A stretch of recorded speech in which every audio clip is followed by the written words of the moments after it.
O Melhor e Mais Justo de hoje fala sobre a importância do planejamento financeiro pessoal para garantir mais tranquilidade hoje e também no futuro. Eu tinha feito uma pergunta para o Fábio e para o Reinaldo, e o Fábio respondeu. Eu queria passar a bola para o Reinaldo agora. Reinaldo, não é fácil, né? Não é fácil se organizar, planejar, enfim, se educar, mudar as culturas pessoais para poder, enfim, ter uma atividade de organização econômica satisfatória. Por onde vamos? Eu vi que você tem livros para crianças, tem metodologias. Por onde vamos? A metodologia de SOP, por isso que você falou, diagnosticar, sonhar. Então, diagnosticar é isso, tirar a fotografia, né? Quando a gente fala para anotar, eu só queria ressaltar e complementar para o Fábio, na metodologia de SOP é por 30 dias, mais 30, no máximo 90. Então, para quem tem salário fixo, 30 dias. Tudo por tipo de despesa. E não anotar uma embaixo da outra. O negócio é energia elétrica que eu gasto, padaria que eu gasto. Então, eu preciso saber exatamente qual é o meu tamanho de cada gasto num 30 dias ou num mês. Para quem tem salários variáveis, até 90 dias. Então, você tem uma necessidade de descobrir para onde está indo cada centavo do seu dinheiro, para represar. Agora, o que faz represar, e aí acho que a Renata pode nos explicar até melhor, porque é uma psicóloga, e nós trabalhamos isso na metodologia, porque diagnosticar, sonhar, o que pode motivar uma pessoa a mudar seu hábito. Algo mais interessante, que seria os seus sonhos, os seus desejos, os seus objetivos, projetos, claro. Seus projetos. Então, é necessário saber, mas também sonhar só não resolve. Tem que sonhar e tem que ter. No próprio, brincadeira aqui, estou falando, já tem aqui, você vai falar assim, mas não tem aqui anotar logo de cara? Não. Registre seus sonhos. Agora tem aqui, quanto custa cada sonho? Quanto eu vou guardar ou vamos guardar na família e em quanto tempo? Senão é pesadelo. Senão você fica pensando, eu vou querer um carro, mas quando você vai querer o carro? Quanto custa? Quanto você vai guardar? Quanto nós estamos dispostos a reduzir aquelas despesas que nós estamos em excesso? Esse é o ponto importantíssimo. Então, mas eu queria fazer uma pergunta de consumidor, que é a seguinte, quer dizer, quando você tem uma necessidade, por mais, digamos, que eventualmente eu possa entendê-la como supérflua, né? A TV de plasma, ou que ela seja uma necessidade real, eu preciso de um meio de locomoção, pode ser uma bicicleta, um carro, etc. Quanto tempo, para não me endividar, eu aguento reter a realização dessa necessidade? Porque o que é mais comum, o que ainda é muito comum, é assim, eu preciso de um carro, bom, eu não tenho dinheiro, eu arrumo uma entradinha e faço um financiamento. Vou pagar juros altos, mas eu resolvo já aquele problema ou aquele gasto supérfluo. É necessário, acima de tudo, você registrar isso, você de fato, você colocar isso. Você olha no espelho todo dia para ver seus lindos cabelos, pentear, mulher então nem se fala, né? Mas é importante que você saiba que isso está registrado e que todos estão movendo-se para o mesmo caminho. Não adianta o pai vai lá, apaga todas as luzes e o filho vai lá, acende todas. Não adianta, vai lá, deixa 5 televisões ligadas, exemplo. Então, é necessário que se tenha um consenso na família e, estabelecido isso, colocar isso como materializável. E para isso é preciso, é o único inibidor de consumo efetivo, é algo melhor do que aquilo. Eu sempre falo, você está amando uma pessoa, perde esse amor, a menina não quer você, só um novo grande amor que vai resolver o seu problema. Então, é mais ou menos assim, eu preciso tirar essas coisas, e vou falar, excessos. Não é só supérfluo, excesso existe em todos os setores de uma família, de uma casa. Todos, sem exceção. Energia elétrica, em média, 20% você gasta mais. Desperdícios, todos. Enfim, os Então, na verdade, nós usos. estamos falando para eliminar só o supérfluo, não. Nós estamos falando para rever todos os seus valores, todos os seus números, de uma forma que também não vire vício. Outro ponto importante. Por isso que a gente fala que cartesiano é mais complicado, viu, Fábio? Quando você registra só, é igual você dirigir. A primeira põe o pé na embreagem, a segunda... Quando você está dirigindo há algum tempo, simplesmente você faz o seguinte, você entra, liga o carro, já põe o cinto, já começa a dirigir. Pôs primeira, segunda, terceira, quarta, não viu. Tudo que entra no automático não funciona, até mesmo a planilha. Porque se você deixar ela na planilha todo mês, primeiro que você não vai registrar na planilha no Excel, você está diante da... Então você tem que tirar fotografia, uma vez por ano, efetiva, a metodologia fala isso, tira, conversa, reduz, foca nos sonhos e começa a guardar para ele. Aí tem o segredo, o terceiro pilar, orçar. Não é o orçamento financeiro que nós aprendemos em contabilidade, que também sou um contabilista. O que eu ganho menos o que eu gasto. Não, é o que eu ganho, tiro para os meus sonhos e aí adequo o meu padrão de vida. Se eu tirar antes e adequar meu padrão de vida, eu estou eliminando aquele tipo de problema de fazer com que aquele dinheiro não seja guardado. Ok, eu queria botar a Renata nessa conversa. E aí, Renata, para além das patologias, né? Para além das questões, digamos, compulsivas em relação ao consumo, aos gastos, enfim, do ponto de vista da saúde, das pessoas que não estão compulsivamente, consumindo compulsivamente, é possível pensar, do ponto de vista do funcionamento psicológico delas, por que é tão difícil se educar financeiramente? Aliás, não só financeiramente, né? Quando você fala assim, tão fácil, faça uma reeducação alimentar para um obeso, para alguém que está com algum problema de saúde e tal.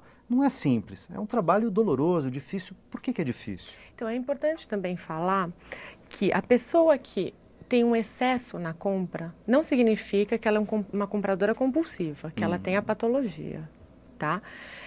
E outra coisa também, quando o Reinaldo fala sobre o sonho, é importante a gente ter um foco. O que acontece hoje, na maior parte da população? As pessoas querem o custo de resposta rápido. Então, eu quero um carro, como você falou, hoje, no máximo até o final do mês.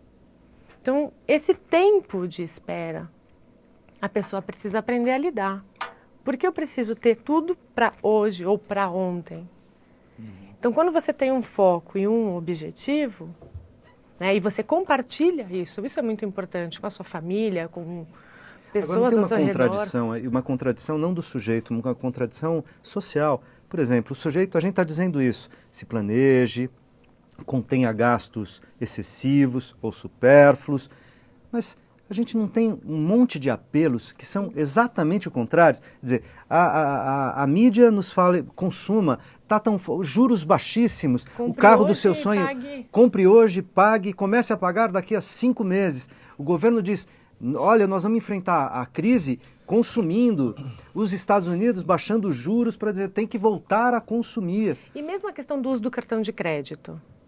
Né? As facilidades de ter acesso a crédito, enfim. Você acaba comprando um produto e a sua fatura vai vencer só... Quando minha fatura vencer, eu vou lembrar o produto que eu comprei. Não, e como eu não tenho que pagar hoje, né? Tem uma frase, para contribuir com a sua fala, tem uma frase importante, que é comprar aquilo que não sonhava com dinheiro que não tem, para impressionar muitas vezes quem você nem conhece. Você tem uma quantidade de ilusões enormes aí. O crédito fácil e o marketing publicitário fazem parte do nosso ciclo, não vai acabar nunca, esquece. Nós temos que saber conviver e pegar o que é bom do banco, o que é bom do marketing. Ou seja, nós não temos nem nada contrário ao que está acontecendo. Nós temos que aprender, nós, cidadãos, famílias, temos que aprender a conviver com o que existe. E isso faz parte das nossas vidas. Reinaldo, deixa eu te acrescentar uma coisa, até quando você falou de método e tal, eu estou há muitos anos nessa estrada, quero aproveitar, até tu deu a permissão, né? Eu tenho a coluna no Estadão, segunda-feira, respondendo a perguntas de leitores. E todo dia na rádio, às 11 horas da manhã, na Rádio Estadão ESPN, eu respondo a questões. E uma coisa eu aprendi nesse processo. As pessoas são questões diferentes. De finanças pessoais. Questões de finanças pessoais. Não tem faixa de renda, não tem nada disso e tal. E uma das coisas que é importante nisso, nós estamos falando de consumo, nós não vamos conseguir doutrinar o consumo, a propaganda. O volume de dinheiro que tem por trás disso é insuperável, né? Nós temos que permitir que as pessoas vivam da maneira com que queiram viver e se sintam bem, que eu acho que é isso que você lida, né, efetivamente, né, Renata? Então, para mim, e eu concordo com a tua frase, eu sempre recomendo o seguinte, você está de frente para o consumo, olha para lá e para esse consumo, mesmo com esse imediatismo que você citou, e pergunte, eu preciso ou eu quero isto? Se a resposta é preciso, desde que não seja aquele preciso, né, é um milésimo par de sapato, mas eu preciso, não é essa a resposta, né? Quer dizer, uma necessidade, uma emergência, uma doença, coisa assim, eu vou agir, vou gastar e acabou, depois eu vou me virar como pagar, e a gente tem outras soluções, né? Tem o teu livro aí para se livrar das dívidas, depois eu quero falar um pouquinho também, umas dicas sobre isso. Agora, por outro lado, se eu quero, de novo, eu acho que você falou legal, não é proibitivo quando você quer algo, desde que caiba no teu orçamento, desde que você tenha alguma forma de controle. Porque senão não adianta nada e acho que o Reinaldo lembrou também nesse foco, né? Por isso que eu usei as duas palavras, sonho e objetivo, porque eles se misturam, né? O meu sonho é meu objetivo. Não pode ser, nós temos que tirar da frente das pessoas que quando às vezes falamos sonho, elas têm a ideia que é, bom, eu vou querer uma casa de... Eu vi hoje no jornal, a fantasia do inalcançável. É, estava no jornal hoje, vendendo a casa de um cara de 35 milhões de reais. Baratinho, acho que todo mundo pode adquirir. Sonhar com isso. Não estamos falando desse sonho, né? Se eu ganho R$1.000 por mês, eu acho que eu vou ter uma certa dor de cabeça. João Paulo está querendo entrar na conversa. Vai lá, João Paulo. De fato, foi muito raro, né, a gente encontrar pessoas de baixa renda que poupassem, mas quando isso acontecia, o que não era comum, era exatamente tendo em vista um objetivo muito claro. Então, a pessoa poupava para comprar um determinado móvel, ou ela comprava porque ela queria colocar o filho dela no futuro no ensino superior. Então, a poupança, por ela mesma, adere muito pouco, né, a essa urgência do consumo que a gente nota. Agora, tem alguns fatores que a gente acredita que estão ligados a isso, né? Primeiro, de fato, essas pessoas não estão muito acostumadas a lidar com o universo financeiro. É interessante como o crédito se insere nesse cenário de ascensão da classe média, né? Por um lado, ele potencializou a entrada dessas pessoas em uma série de categorias que elas não costumavam consumir, possibilitou que a pessoa, por exemplo, comprasse uma moto e... Esse é um indicador de cidadania, inclusive. Exatamente. Né? Cidadania econômica, o crédito faz parte dela. Sem dúvida. Agora, ele é também, em si mesmo, uma categoria que muitas vezes essas pessoas estão estreando, né? Então, tem uma parcela grande de pessoas que não tinha conta em banco, que a relação no banco era apenas de pagar uma conta e agora estão entrando, agora estão conseguindo ter um cartão de crédito e elas chegam relativamente despreparadas para esse mundo novo. Agora, esse mundo novo também muitas vezes está despreparado para recebê-las, né? Então, a imagem típica de um banco com uma porta giratória que para as pessoas que parecem não ser próprias para entrar no estabelecimento, acaba coagindo essas pessoas, né? Então, muitas vezes o universo financeiro também não está preparado para receber essa grande massa da população brasileira. Posso só te passar, já que você gosta de estatística, né? Tem uma que me atrai muito, o Tuto acho que vai gostar também. A redução de pobreza no Brasil, segundo os indicadores do IBGE agora, né, entre o governo Fernando Henrique Cardoso e Lula, reduziu mais ou menos 66%. É muito significativo. Ela é muito, mas acho que talvez na história realmente mundial a gente não tenha um país do tamanho do nosso, uma economia como a nossa, conseguir uma redução de pobreza tão forte. Muito menos combinando com redução da desigualdade. Com a desigualdade, que, bom, isso ainda é um problema, reduziu, mas ainda nós temos alguns números complicados, porque ainda nós temos 8,5% da população, ou seja, mais de 16 milhões de pessoas abaixo da linha da pobreza, que quer dizer viver o mês inteiro com R$70 por membro da família. Ou menos, né? Ou menos, 70 é o teto, né? Quer dizer, uma coisa terrível. Mas graças a Deus nós temos... Mas esse número é muito menor do que foi há algumas décadas atrás. Nossa, chegava a 35 milhões de pessoas, nós estamos falando de 16, é uma redução, isso nós estamos falando da linha básica. Mas dentro do que o João Paulo está falando, uma coisa muito legal, que a classe C hoje representa 50,5% da população brasileira. São mais de 90 milhões de pessoas de negócio. Mas temos uma classe A e B, que representa mais ou menos em torno de 19, 20 milhões de pessoas hoje, dá 10,5% da população brasileira. Quer dizer, e você tocou num ponto muito importante que talvez tenhamos que repensar, né? Como que o país se preparou para receber essa população? Não se preparou. Na verdade, não. Na verdade, eu acho que o fator econômico não pode mascarar o fator financeiro. A possibilidade e cada vez mais um aumento, notícias a notícias, nós estamos falando de pesquisa lá dentro do camarim, um monte de situações.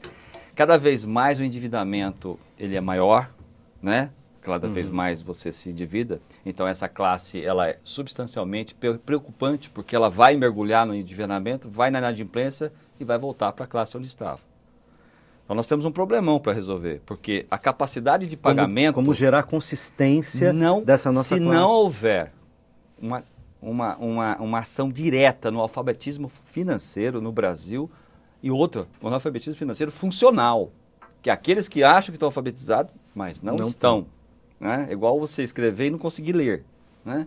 Então, nós temos um problemão pela frente, que na verdade economicamente se mostra de um jeito, mas se você olhar o fluxo de caixa dessas pessoas, ou seja, o dinheiro que entra e que sai daqui um mês e acima de um mês até os próximos 12 meses, ela não teria a menor condição, e aí eu faço uma pergunta, se você pegar o livro Terapia Financeira na sua contracapa, fala assim, se você hoje não mais recebesse o seu salário, por quanto tempo você manteria seu atual padrão de vida? Essa é a verdade. Quanto tempo?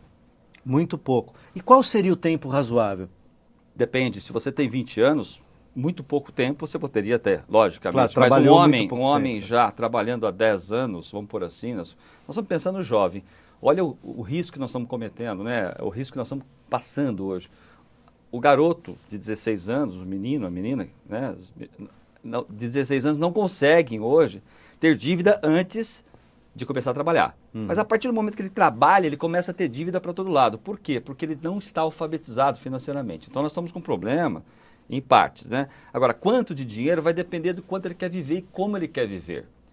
Uma pessoa pode, começando o seu trabalho com 16 anos, com menor aprendiz, né? Vamos pegar o menor aprendiz, que vai depois para o estágio e tudo mais, ele pode chegar a 40, 50 anos de idade, independente financeiramente, se ele guardar parte do dinheiro para esse fim, que se chamado aposentadoria, que chama-se independência financeira, ou uma sustentabilidade financeira, independentemente do meu salário. Essa é a conta. E no cálculo de SOP, nós temos uma fórmula, e mostramos o seguinte, você vai ter que acumular dinheiro suficiente, o dobro do que você ganha, para chegar num momento da sua vida, você ter ganhos, que seja provenientes de aluguéis ou até de juros, que dê pelo menos 2 vezes o que você ganha. Então, ganho 2 mil, eu tenho que ter 4 mil, tirar 2 mil para eu viver, lá quando tiver com 50, 60 anos, e os outros 2 eu vou capitalizar junto com a reserva que eu já tenho. Eu não preciso mais trabalhar, desde que o Brasil continue com juros de 0,5% para cima, lógico, né? Senão a coisa Ok, muda. ao mês, né? Ou seja, Então, o que você está falando, ok. o que você está falando, se eu pudesse sintetizar, inclusive usando uma máxima dos economistas, é dizer o seguinte, e do mundo financeiro, é dizer o seguinte, bom, você tem lá um ganho, teu salário mensal, teu ganho mensal, ou trimestral, o que seja, e tem um monte de coisas para fazer frente, né, de pagamentos e tal, mas pague primeiro a você. Essa é a máxima, não é? Pague primeiro a você, portanto, guarde e depois organiza a sua vida para caber naquele negócio. É isso, João Paulo? Eu acho que sim, mas acho que principalmente a gente tem aqui 3 exemplos muito bacanas, né, de iniciativas que tratam exatamente de melhorar a vida dessas pessoas. Eu acho que isso tem que partir, inclusive, ser uma iniciativa pública, ser uma política pública de fato, que eu acho que, como o Fábio e o Renato citaram, é sim um fator para garantir a sustentabilidade, né, dessa melhora do padrão de vida do brasileiro. Então, a gente tem que considerar esse assunto como uma coisa séria, como uma política pública, inclusive. Então a gente vai para mais um rápido intervalo e daqui a pouco a gente volta com o último bloco do Melhor e Mais Justo. Não sai daí.